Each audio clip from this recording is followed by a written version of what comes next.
一日ジャージでいいやみたいになってしまってるんかな。これちょっとキーワードだなと思ったんですけど、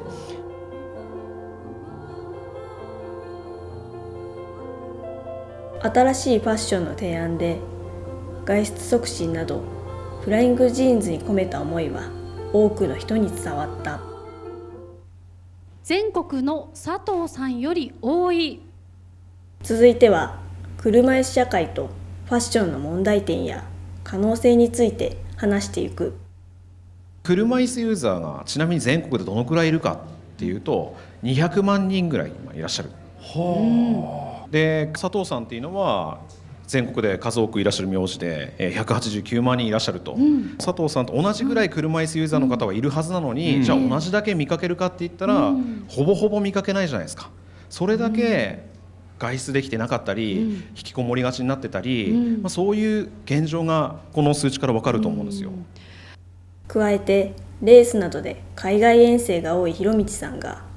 身をもって感じた海外と日本の車椅子社会の違いを話す。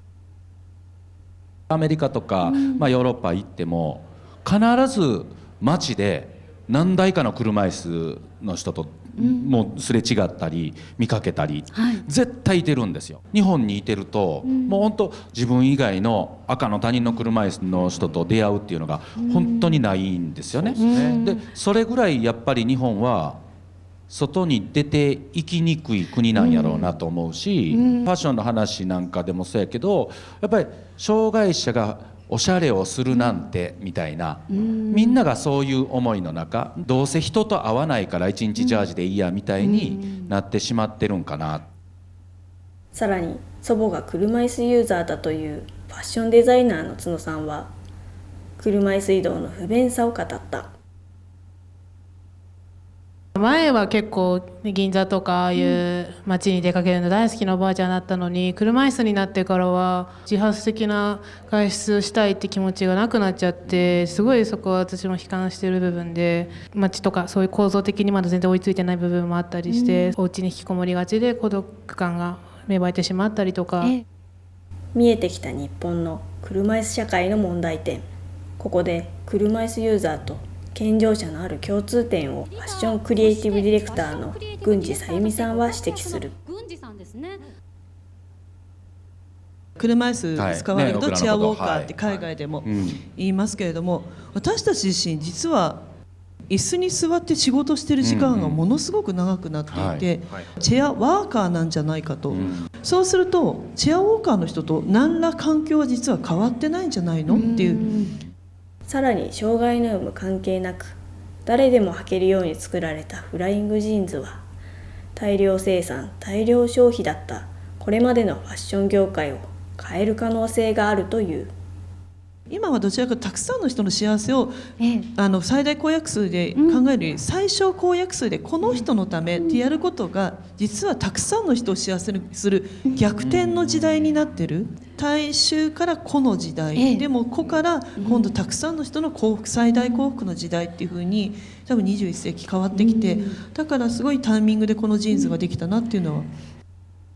はじめは加藤さん一人のために作られたフライングジーンズが座るすべての人に共有されていく、そんな可能性があるというのだ。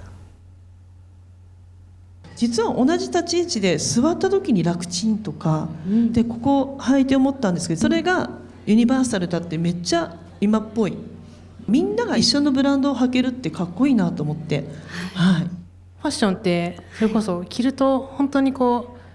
精神が変わるじゃないですか。そういうね、お家にいがちな方たちにすごい希望を与えてくれる素敵なことだと思ったので、こういう考え方がこういう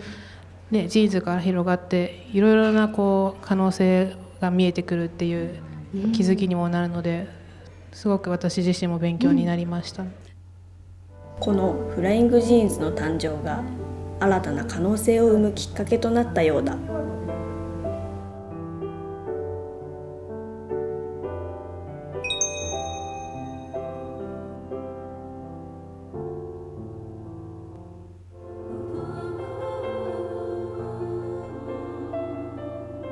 どうすれば明るい未来を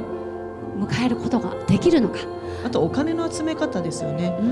量産をしないと、価格が跳ね上がってしまうという仕組みだったんですけど、車椅子の代わりに